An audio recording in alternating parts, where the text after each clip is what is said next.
Shalom, everybody. Happy Sabbath. How y'all doing? What up? What up? What up, world? What's the business? Welcome to Rise in Scripts. Rise in Scripts. Oh, man. Rise in Scripts. Oh, man, I'm tired. Had crazy dreams last night. Crazy. But anyway, we're here to pick back up in Wisdom of Solomon today. In Rise in Scripts. Wisdom of Solomon in the Apocrypha. Chapter 11. We're going to start off with chapter 11 and read from chapter 11 to chapter 15. They're small chapters, so it shouldn't take us long. But we're going to try to go through at a moderate pace. I don't want to speed through them, so we could hear what's being said and what's being read. Oh, man. If you don't know what the Apocrypha is, we're going to get you one. This is one, a newer one. This is my old one. I've been having this one for years. It's been through a lot of trials and tribulations and destinations here and abroad. But get you an Apocrypha. King James Version, authorized King James Version of the Apocrypha. It belongs between Malachi and Matthew. Very useful. Very much needed for you to be able to understand the scriptures even more. So, Rise in Scripts. Let's see what can we learn and grow from it. What can we apply to our lives, if anything. But it should be plenty that you can apply. We'll start with the books of the Bible. Genesis, Exodus, Leviticus, Numbers, Deuteronomy, Joshua, Judges, Ruth, 1 Samuel, 2 Samuel, 1 Kings, 2 Kings, 1 Chronicles, 2 Chronicles, Ezra, Nehemiah, Esther, Job, Psalms, Proverbs, Ecclesiastes, Song of Solomon, Isaiah, Ezekiel. Isaiah, Jeremiah, Lamentations, Ezekiel, Daniel, Hosea, Joel, Amos, Obadiah, Jonah, Micah, Nahum, Habakkuk, Zephaniah, Haggai, Zechariah, Malachi, 1 Esdras, 2 Esdras, Tobit, Judith, the rest of Esther, the wisdom of Solomon, which we are about to read, or continue in, Sirach, or Ecclesiasticus, the Song of the Three Holy Children, the History of Susanna, which was a good one, Baal and the Dragon, the Prayer of Manasseh, 1 Maccabees, 2 Maccabees, Shalom, Jack, Matthew, Mark, Luke, John, Acts, Romans, 1 Corinthians, 2 Corinthians, Galatians, Ephesians, Philippians, Colossians,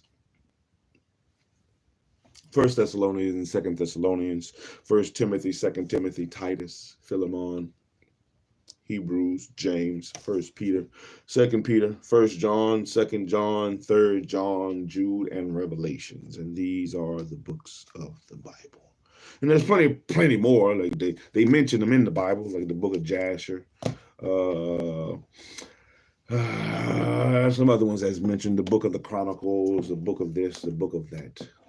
So I advise you, as you're reading along in certain books, if you come across a book that says, as it is written in the book of, I would advise you to take a look at it. Try to find it. Search out the things. Search out some of those things. It might be interesting. You never know what you'll find. Read. That's the objective, to read. And that's what we're here to do. Read right now. Rise and Scripts. And we'll come back later with the Sabbath reading. All right. Chapter 11 of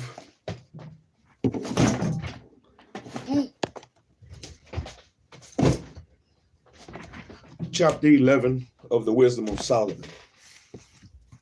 Wisdom of Solomon. I might need me another bookmark. Find. Let's see. I'll go with that one. Find.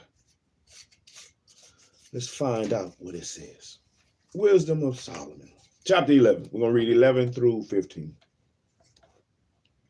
And it's talking about wisdom. Solomon has been telling us about wisdom and all the wonderful things wisdom is, all the wonderful things wisdom has done, all the wonderful things wisdom does, how to obtain her, and we should seek her, we should find her. Wisdom, wisdom, wisdom, wisdom. How he prayed for wisdom, and the Most High granted her and sent her to him. Wisdom. Chapter 11. She prospered their works in the hand of the holy prophet. They went through the wilderness that was not inhabited, and pitched tents in places where they lay no way. They stood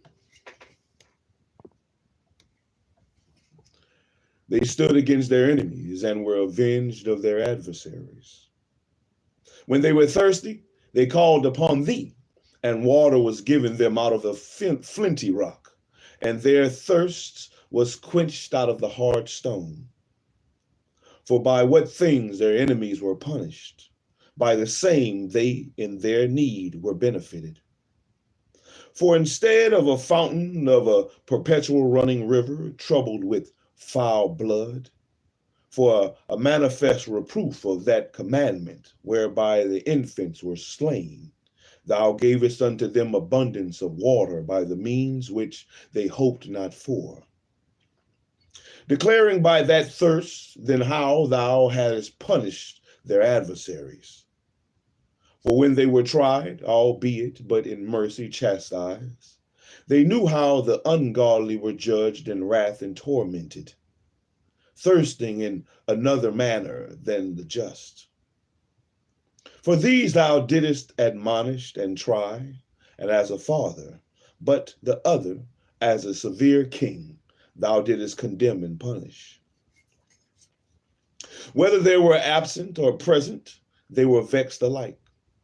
For a double grief came upon them, and a groaning for the remembrance of things past. For when they heard by their own punishments the other to be benefited, they had some feeling of the Lord, for whom they rejected with scorn, when he was long before thrown out at the casting forth of the infants, him in the end, when they saw what came to pass, they admired. But for the foolish devices of their wickedness, wherewith being deceived, they worship serpents, void of and vile beasts.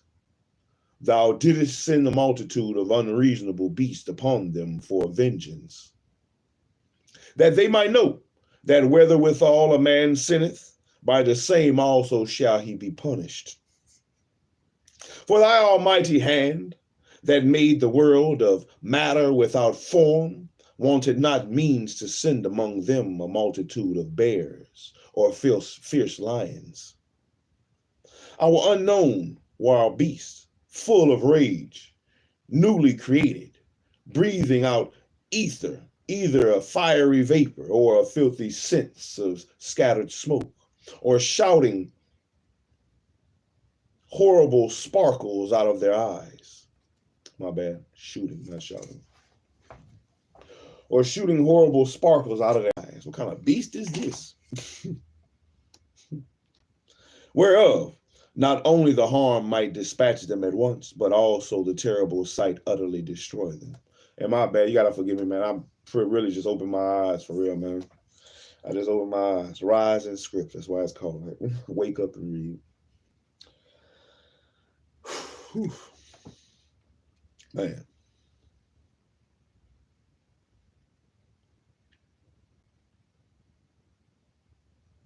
Whereof not only the harm might dispatch them at once, but also the terrible sight utterly destroy them.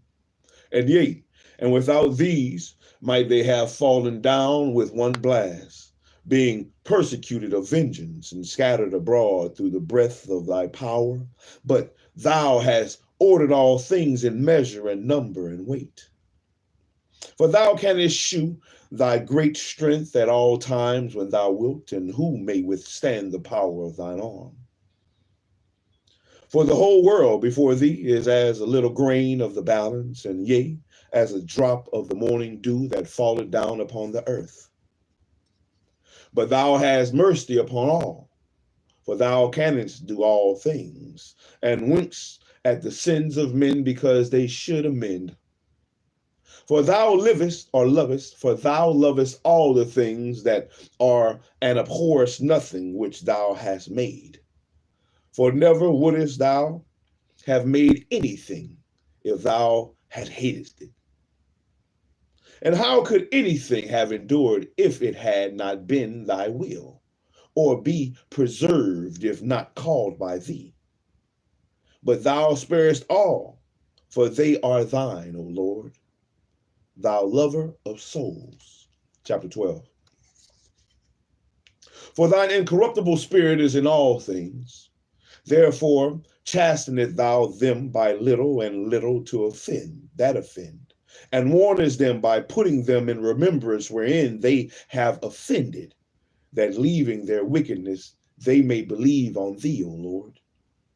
For it was thy will to destroy by the hands of our fathers both those old inhabitants of thy holy land, whom thou hatest for doing most odious works of witchcrafts and wicked sacrifices, and also those merciless murderers of children and devourers of man's flesh, and the feasts of blood, with their priests out of the midst of their idolatrous crew, and the parents that killed with their own hands souls destitute of help. That the land which thou esteemest above all other mightest receive a worthy colony of God's children. Nevertheless, even those thou sparedest as men, and didst send raps, forerunners of thine host, to destroy them by little and little. Not that thou was unable to bring the ungodly under the hand of the righteous in battle, or to destroy them at once, with cruel beast or with one rough word, but executing thy judgments upon them by little and little, thou gavest them place of repentance, not being ignorant that they were a naughty generation, and that their malice was bred in them, and that their cognition, their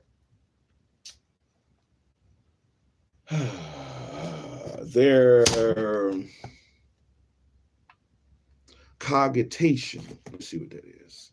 Their cogitation would never change. Cogitation, not cognation. C-O-G-I-T. Cogitation.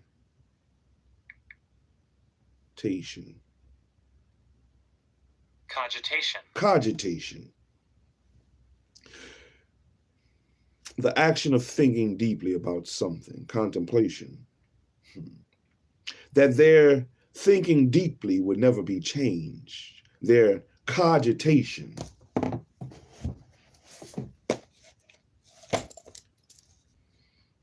Cogitation.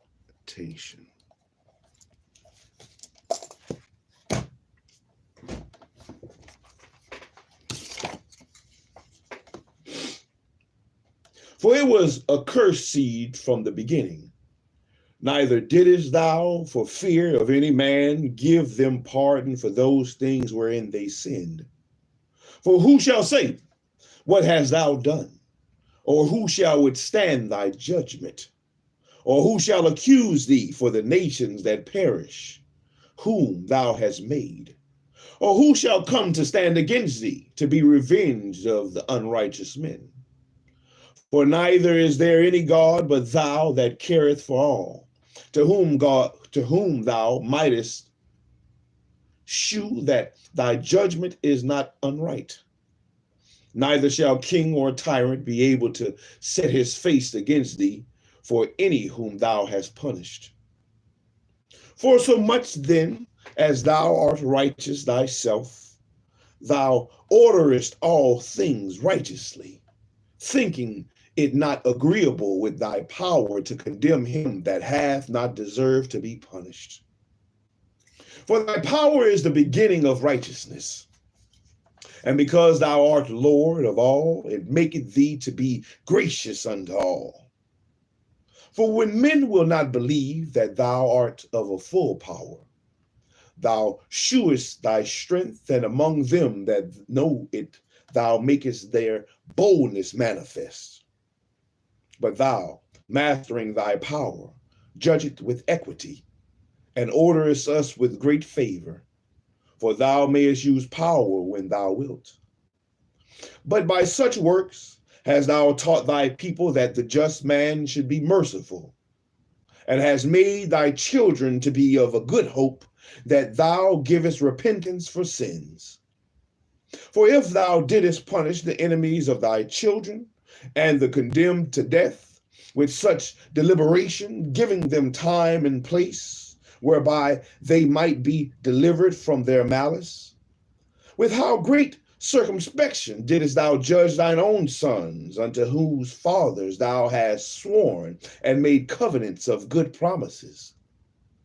Therefore, whereas thou dost chasten us, thou scourgest our enemies 1,000 times more, to the intent that when we judge, we should carefully think of thy goodness, and when we ourselves are judged, we should look for mercy.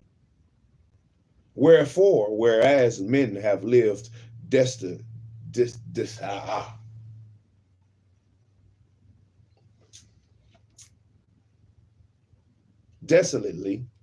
I was about to say destitute was in my mind. For wherefore, whereas men have lived desolately and unrighteously, thou hast tormented them with their own admonitions, their own abominations.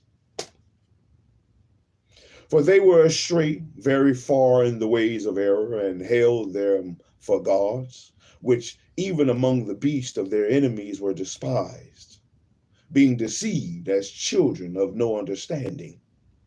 Therefore unto them, as to children without the use of reason, thou didst send a judgment to mock them. But they that would not be reformed by that correction, wherein he dallied with them, shall feel a judgment worthy of God.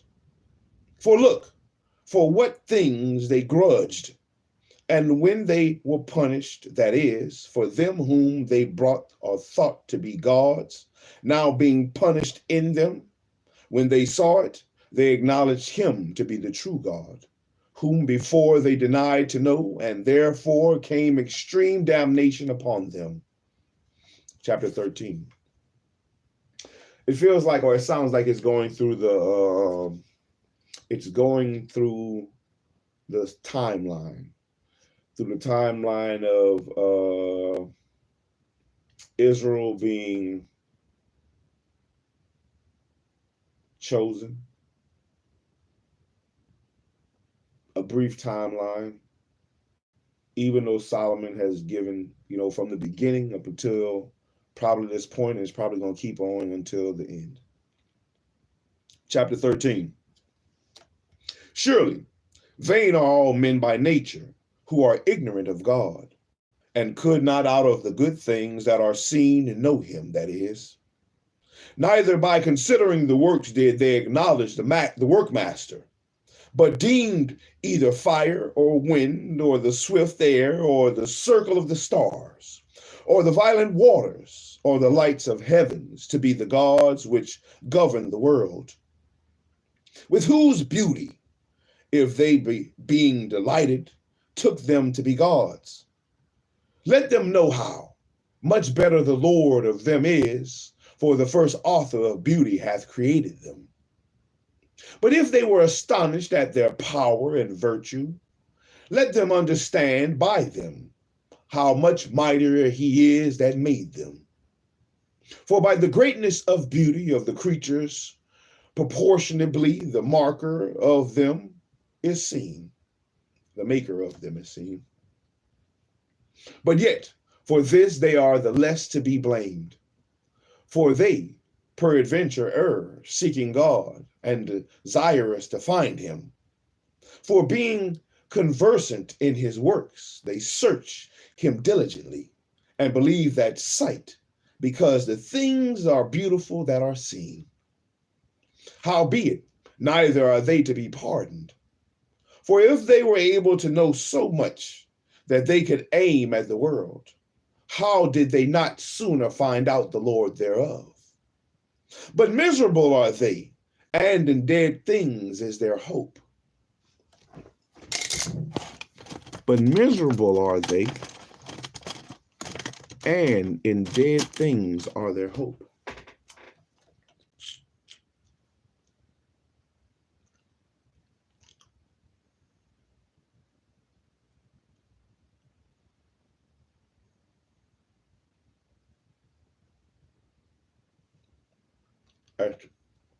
Chapter 13, verse 10.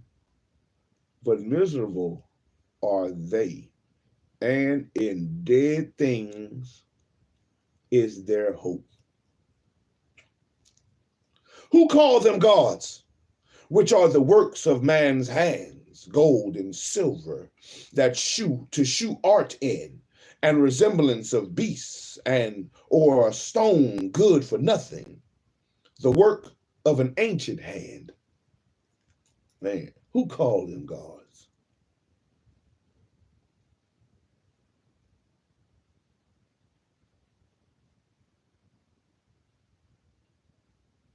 Idolatry.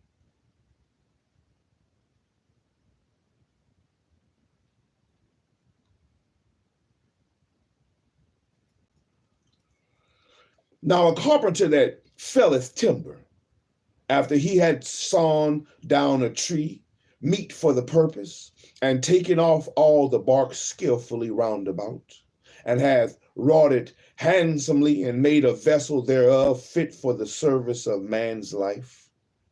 And after spending the refuse of his work to dress his meat, had filled himself, and taking the very refuse among those which serve to no use, being a crooked piece of wood and full of knots, had carved it diligently when he had nothing else to do, and formed it to be the skill of his understanding, and fashioned it to the image of a man, or made it like some vile beast, laying it over the vermilion, and with paint colored it red, and covering every spot therein.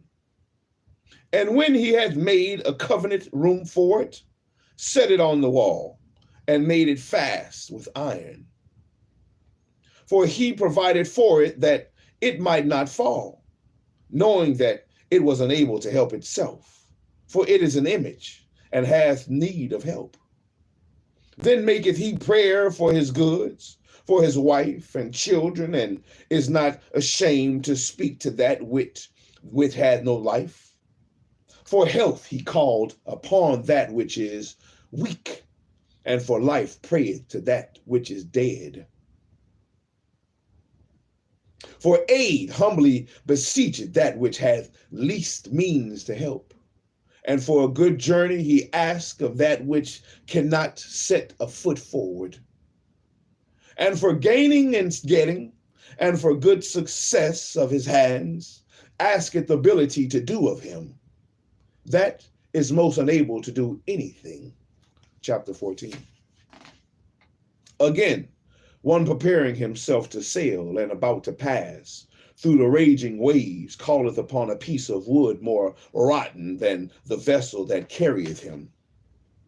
For verily desire of gain devised that the workman built it by his skill. But thy providence, O Father, governeth it.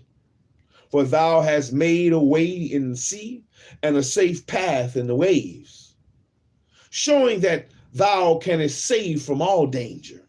And yea, though a man went to sea without art, nevertheless thou wouldest not that the work of thine wisdom should be idle, and therefore do men commit their lives to a small piece of wood, and passing the rough sea in a weak vessel and are saved.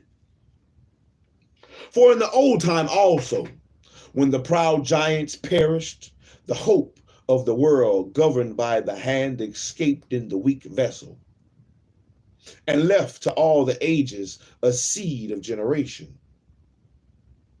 For blessed is the wood whereby righteousness cometh, but that which is made with hands is cursed. As well, it as he that made it, he because he made it, and it because being corruptible, it was called God. For the ungodly and his ungodliness are both alike hateful unto God. For that which is made shall be punished together with him that made it. Therefore, even upon the idols of the Gentiles shall there be a visitation, because in the creatures of God they are become an abomination, and stumbling blocks to the souls of men, and a snare to the feet of the unwise. For the devising of idols was the beginning of spiritual fornication, and the invention of them the corruption of life. For neither were they from the beginning, neither shall they be forever. For by the vainglory of men they entered into the world, and therefore shall they come shortly to an end. For a father afflicted with untimely mourning, when he hath made an image of his child, soon taken away, nor honored him as a God, which was the dead, then a dead man, and delivered to those that were under him ceremonies and sacrifices. Thus, in process of time, an ungodly custom, grown strong, was kept as a law, and graven images were worshipped by the commandments of kings, whom men could not honor in presence, because they dwelt far off. They took the counterfeit of his visage from far, and made an express image of the king, whom they honored, to the end by this their forwardness they might flatter him that was absent, as if he were present. Also, the singular diligence of the artificer did help to set forth the ignorant to more superstition. For he, peradventure, willing to please one in authority, forced all his skill to make the resemblance of the best fashion. And so the multitude, allured by the grace of his work, took him now for a god, which a little before was but honored as a man. And this was an occasion to deceive the world, for men serving either calamity or tyranny did ascribe unto stones and stocks the incommunicable name.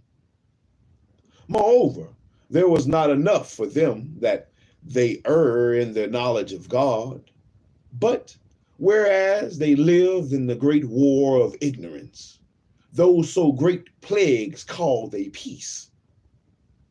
For whilst they slew their children in sacrifices, or used secret ceremonies, or made revelings of strange rites, they kept neither lives nor marriages any longer undefiled, but either one slew another traitorously, or grieved him by adultery, so that there reigned in all men without exception blood, manslaughter, theft, and dissimulation, corruption, unfaithfulness, tumults, perjury, disquieting of good men, forgetfulness of good turns, defiling of souls, changing of kind, disorder in marriages, adultery, and shameless uncleanness. For the worshiping of idols is not to be named as the beginning, the cause, and the end of all evil. For either they are mad when they be merry, or prophesy lies, or live unjustly, or else lightly forswear themselves. Yes. In this chapter, yes. For either they are mad when they be merry, or prophesy lies, or live unjustly, or else lightly forswear themselves. For insomuch as their trust is in idols, which have no life, though they swear falsely, yet they look not to be hurt. Howbeit, for both causes shall they be justly punished, both because they thought not Howbeit, for both causes shall they be justly punished, both because they thought not well of God, giving heed into idols, and also unjust swore in deceit, despising holiness. For it is not the power of them by whom they swear, but it is the just vengeance of sinners that punisheth always the offense of the ungodly. Chapter 15, the last chapter. Yes, I think it's speaking mostly of idols because they had images made of pomegranates and other things in the tabernacle or in the temple. It's just about,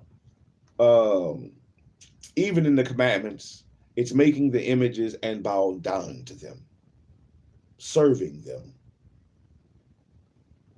Many images have been made. You don't have to serve them. You don't have to, I made this image. I don't serve it. I don't bow down to it. I don't pray to it. This image. I made chess pieces. Those images. I don't serve them.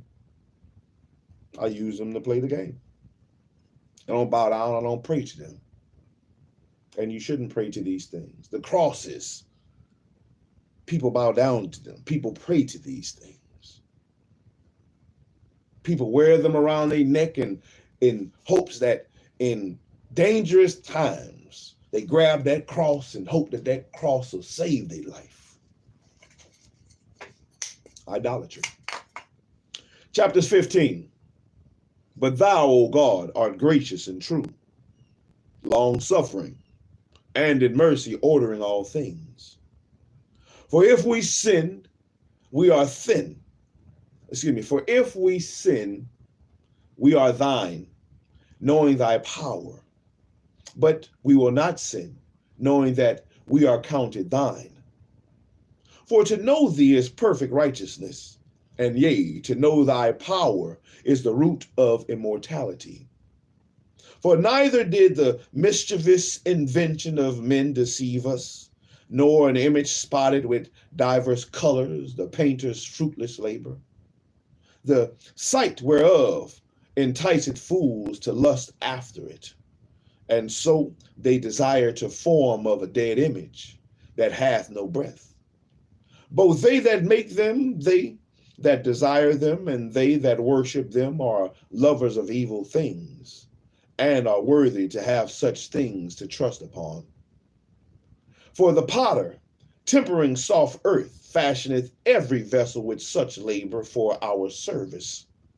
Yea, of the same clay he maketh both the vessels that serve for clean uses, and likewise also all such as serve the contrary.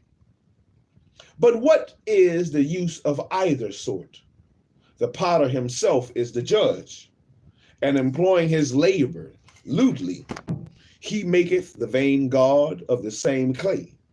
Even he which is little before was made of earth himself, and in a little while after returneth to the same, out of the which he was taken. And when his life, which was lent him, shall be demanded, notwithstanding his care is, and not that he shall have much labor, nor that his life is short, but striveth to excel goldsmiths and silversmiths, and endeavoreth to do like the workers in brass, and counteth it his glory to make counterfeit things. His heart is ashes, his hope is more vile than earth, and his life of less value than clay. For as much as he knew not his maker, and him that inspired unto him in active soul, and breath in the life spirit, the living spirit, but they counted our life as pastime, and our time here marketed for gain. For say they, we must be getting every way, through it be by evil means.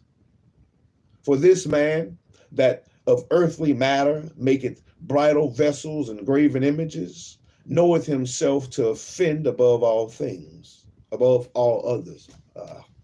Come on, I'm reading terrible. And all the enemies of thy people that hold them in subjection are more foolish and are more miserable than very babies.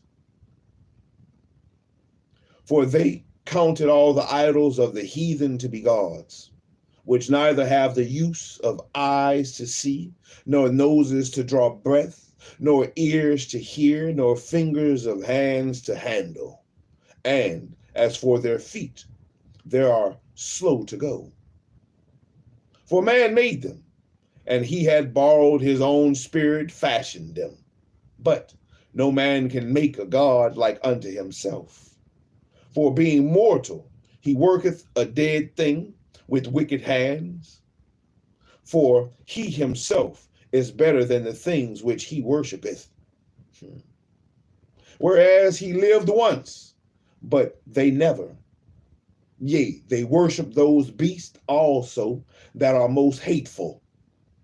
For being compared together, some are worse than others, and neither are they beautiful, so much as to be desired in respect of beasts, but they went without the praise of God and his blessing.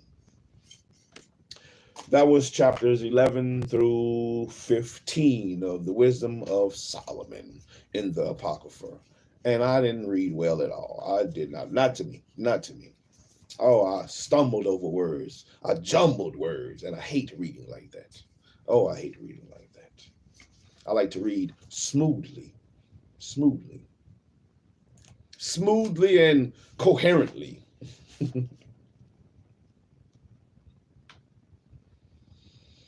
But sometimes it be like that. We have, the Wisdom of Solomon has 19 chapters. 19 chapters in it. So tomorrow's Rise and Scripts will finish off. Yeah, tomorrow and Rise and Scripts will finish off the Wisdom of Solomon. We'll finish off the Wisdom of Solomon with chapters 16 through 19. Lord willing, I'll read better. Lord willing, I'll read better. No, I did hack it. I hacked it. In my opinion, I hacked it. In my opinion. I hate reading like that. It don't matter if it's the scripts or if it's a book. I hate reading like that. It's just waking up.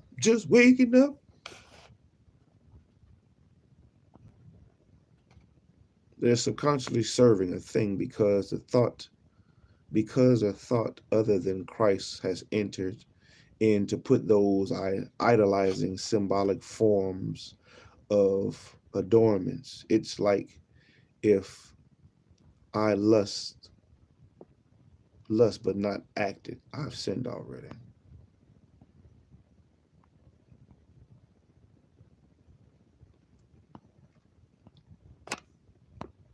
Yeah, I can see that. Art C. Evans. I can see that. Yeah, definitely. I've made things in the past. And I've not made things purposely because I knew what people was going to do with it. I knew what it was for. Stuff that I thought was idolatry. I didn't make them. I didn't build them. I didn't make it. I didn't build it. I didn't carve it. I didn't try to carve it. Stuff that I knew people was going to use to bow down to. Like people have asked me to make crosses and certain images that I knew that they was going to place on an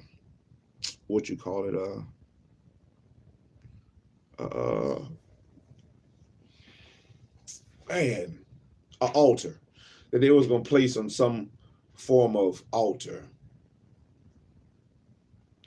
I was reading from the Apocrypha.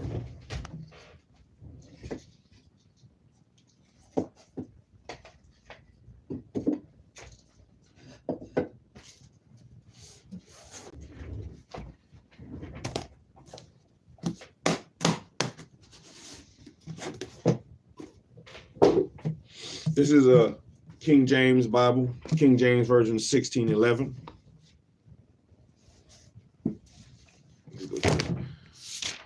Let's go to the table of contents and this big old thing.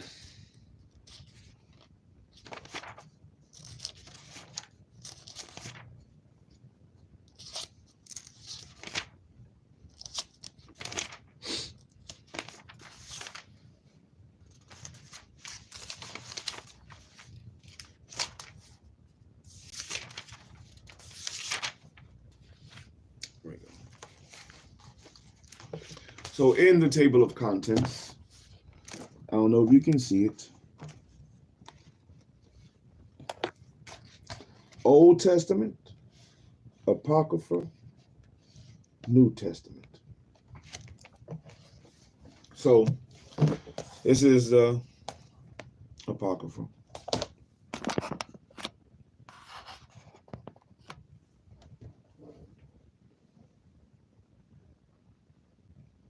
Yes. Certain ancestral ways. Keeping the commandments is an ancestral way. And that you must do. Keep the law, statutes, and commandments, because that was the problem. That was the problem. That was the main problem. The sin. The sin. Sinning. Sinning is the breaking of the Most High's laws. That is sin. Sin is the breaking of the commandments. So you have to know what commandments, what are you breaking in order to be sinning. You have to know what you're breaking to be sinning. And you have to know what you're breaking to stop breaking them. What you must do so that you can correct yourself, make adjustments in your life. And throughout the scriptures, a lot of stories that have been told, people learn these things when the scriptures are read. When the scriptures are read, people may not have known that. Like during the time of, we just read it in Samuel.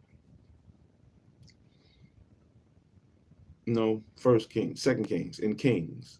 Second Kings, I believe it was. Certain, I forget what king it was right now. They were, I want to say they were rebuilding the land and they found the book of the law. What is the book of the law? The scriptures.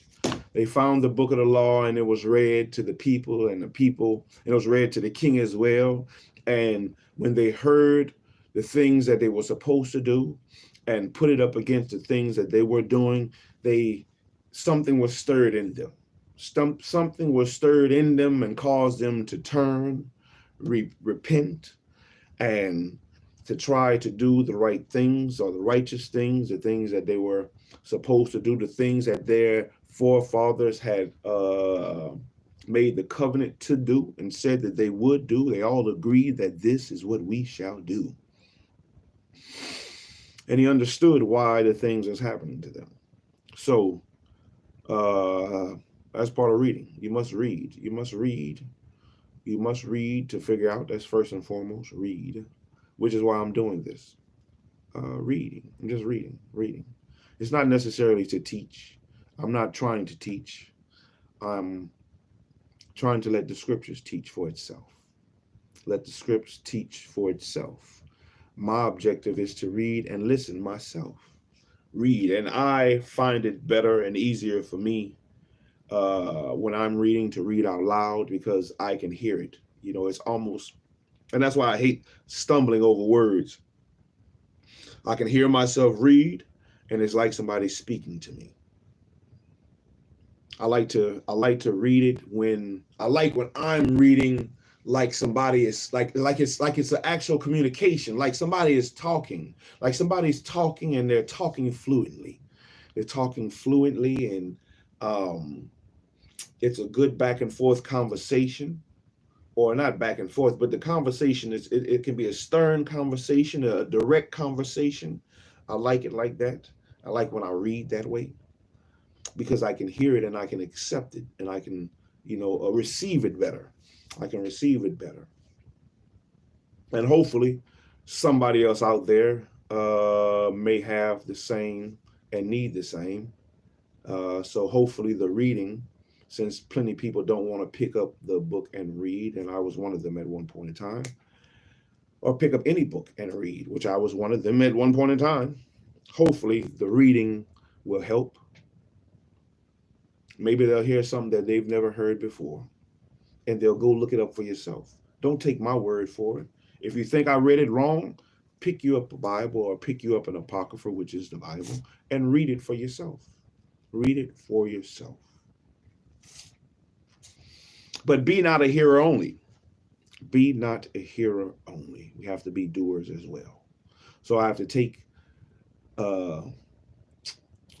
definitely sit down and think on the things that are being read, the things that are being said, and ask myself, am I guilty? Or can I apply? How can I use that in my today life? And just because it's 2025 doesn't mean that these things aren't applicable, because a lot are. A lot are. You can still serve the Most High in the midst of evil. And what I mean, even though everybody around you is doing evil and wickedness, don't mean you have to do it. You can be the few. You can be one of the few. We have all that we need to succeed. He has given us all that we need to succeed, and we just need to do so. We need to do so. Use the powers that we have been granted, the gifts that we have been given to do so. Now, just the same way that, I practice my carving, which it says that these are dead works or useless works. The works of ancient hands. It makes me think about that. Ancient hands. When I first started carving, I felt in my mind, I felt like Aaron. This what the fuck Aaron did. Damn! Don't be like Aaron. Don't make no golden calves. Oh, man. It's the same way I practice to develop more skills, and that is the same way I read to develop my skills in that. Shalom. Okay.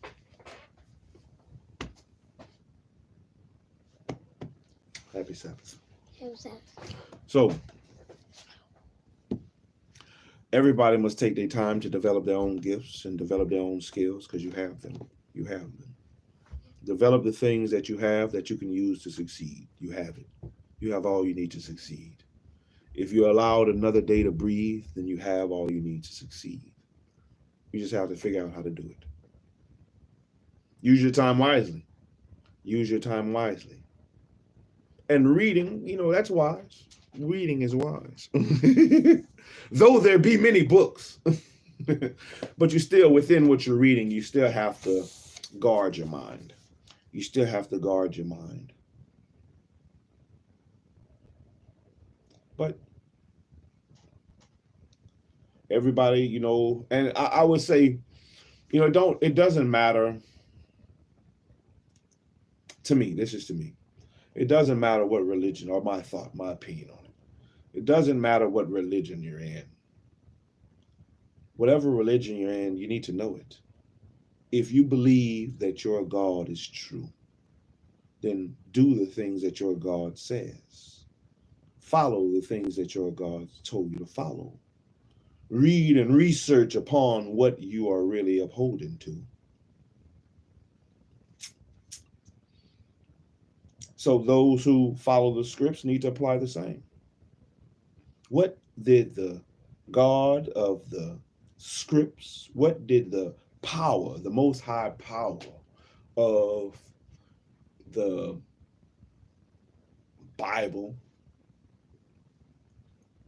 the most high power of the Israelites, what did he say to do? And if you don't know, better read and find out.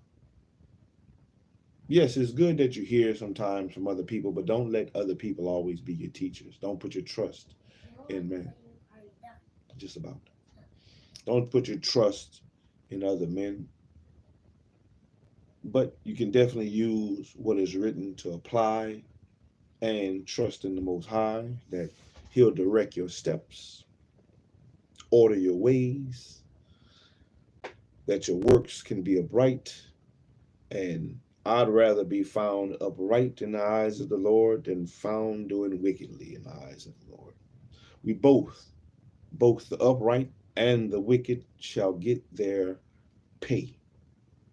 They will get their pay for what works they have done. But that is Rise and Scripts. Shalom, everybody. Catch me later on with the Sabbath reading. We'll jump into we'll keep going into First Chronicles. That's where we're at. We're in First Chronicles. Pick up in, I want to say chapter 11. Yeah. Excuse me.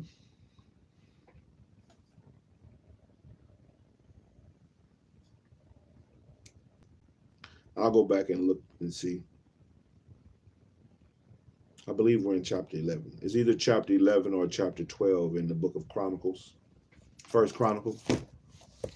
And man, it's a lot of names in that thing. It might be chapter 12. It might be chapter 12 we're in. We'll see. I'll go look at it before I read later. But I'll come back later. Happy Sabbath, everybody. Keep pushing. Read for yourself. Read for yourself. But thank you for coming and listening. Shalom. I hope y'all have a wonderful Sabbath. I hope y'all have a wonderful day.